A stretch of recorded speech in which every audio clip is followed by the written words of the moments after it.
Good evening, everyone, and happy Friday! We've made it through to the bank holiday. Hooray us! I'm very excited to be here today, and today I am living from the comfort of my mother's front room in order to share some of my own experiences of brutal career truths.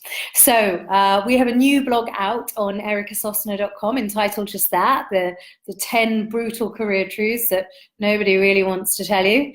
And so I thought it might be nice to just share a few stories and experiences of my own that might be useful and just kind of help to amplify why we chose these 10 particular career truths. And of course, it is International Coaching Week. I'm sure you all knew that. It is International Coaching Week. And so a little bit of coaching around careers wouldn't go amiss, right? So, number one, you don't always get it right first time, and that's okay. I wish someone had told me this when I was leaving university.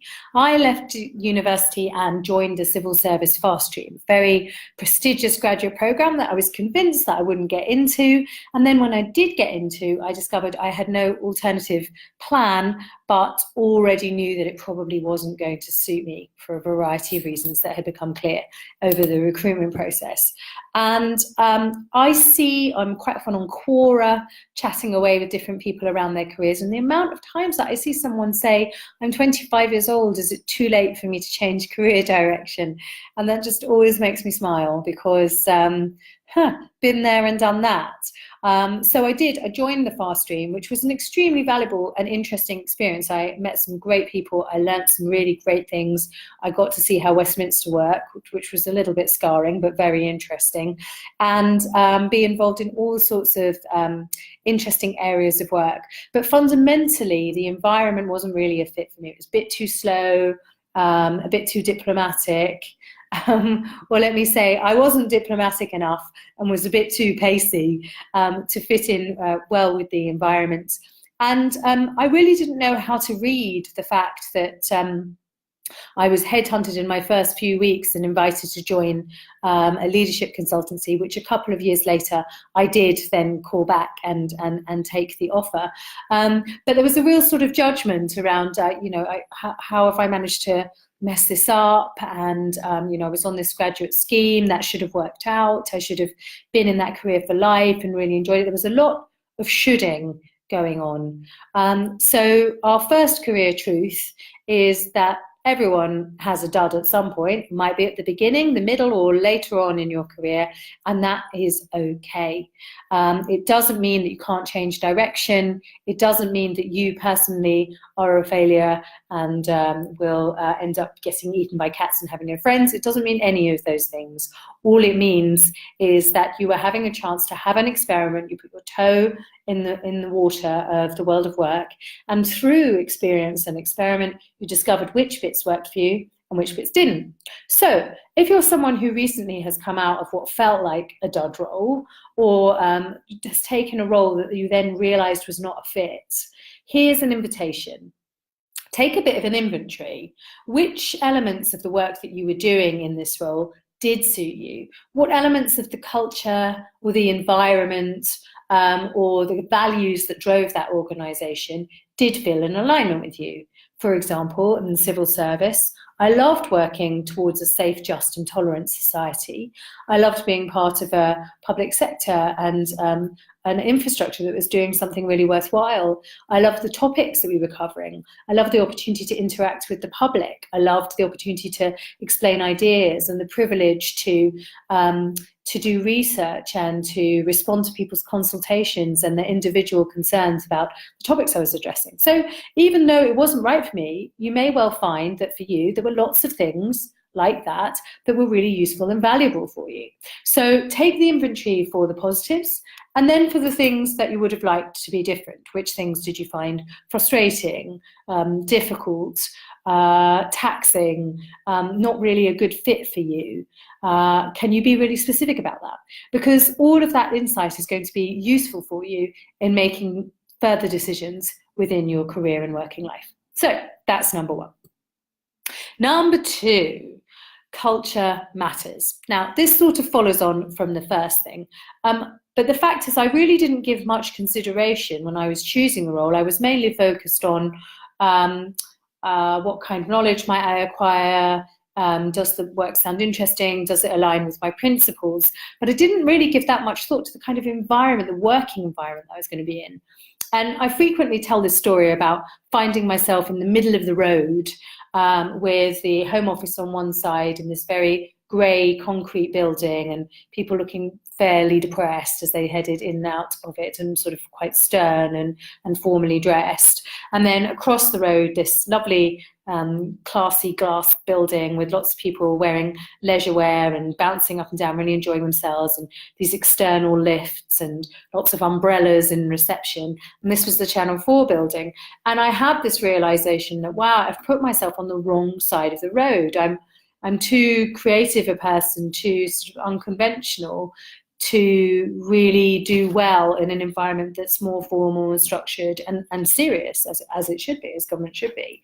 And it took me 7 years to cross the road. I started running panel discussions and hosting events for Channel 4 some years later. So really give some thought, not just to the content, the sort of subject matter of the work that you want to do, but the kind of environment that you think you might enjoy the best. Do you like formal or informal environments? Are you playful or more serious around the work you do? Do you like things to be structured, or do you like to be left to your own devices? Do you want to be part of an internationally renowned brand, or is it more meaningful to you to be working in a small, close-knit organisation that may not have that sort of global reach, but has a very sort of intimate and friendly atmosphere? You know everyone who works there. Do you want to work in an organisation with no hierarchy and no job descriptions at all? Somewhere like Valve or WL Gore, where the cultures are very, very unique and unusual and unstructured in helping you to find your way and find your fit? Or are you much more comfortable when you know the parameters where you sit within an organizational design? Now, there's no right or wrong answer. There's just what works for you. But culture sure does matter. Number 3, the other thing that matters is network. And when I started my social enterprise, the Life Project, in 2006, which I sort of fell into based on some opportunities that had been created for me over a period of time preceding that, I found that out the hard way. So network is all about the people that you know. And we have this kind of we get a bit funny around the word network, don't we? I think particularly in the UK, we think it's all about, oh, my business card, your business card, what can I get off this person? Actually, what network is really about is, what is the network, the web of the people around you, your friends, your family, your colleagues, your peers, your sponsors, and not just in the world of work, in all forms, the sports team that you're in, the orchestra that you play with, the band that you sing in. Those are all network. And network is incredibly important, because you can have the best idea ever and a really valuable product that will add to people's lives. But without the relationships to be able to do more good work around that, and to learn from other people and to get their support, it's going to be really difficult to get ahead. So whether you're within an organization thinking about building your network there, or whether you're an individual just thinking about expanding your network, perhaps to start up a business or just to have greater sort of social connections, really, one of the key things to focus on when building a network is to think about how you can be of service. This is a great way to handle anxiety and stress around the sort of first encounter and sort of networking experience. So instead of thinking, oh, I've got to get this person to give me a job, or to buy some of our Career Matters workshops, or thinking about what you're going to get from the other person, instead focus on, what is it that I could give? This puts you in a position of curiosity around them. Who are they? what matters to them, what's brought them to this event or activity, what's been informing their work or their hobby or their development of whatever it is, their lives, their parenting skill, whatever it is, and then exploring what is it that I know or have, or somebody that I might be able to connect them to, or a book that I've read recently that might add to the richness of their experience of what they're trying to accomplish. This helps you to relax a lot because you move into listening mode, into attending, rather than worrying about getting, and it enables you to be really curious about the other person and to ask good questions that help you to understand what they need. And then best of all, it enables you to serve them. And I think the purpose of a network is to experience the joy of serving others. How can I help my friends newly arrived in the UK to navigate the housing system or the employment system? How can I support my friends who've just had their first child and are exhausted? What sort of things might they need just to help them move forward in their lives? Or indeed, how might I support a client that's thinking about how they manage career transitions in their organization? So network matters. It matters from the perspective of being of service and useful to others. So I hope my 3 stories, tips and tools have been useful for you. And I'd love to know what other brutal career truths you've seen on our blog that you really relate to in your own experience, and any truths that you want us to share that we haven't thought about yet. So very happy Friday. It's lovely to connect with you, and we'll speak again soon.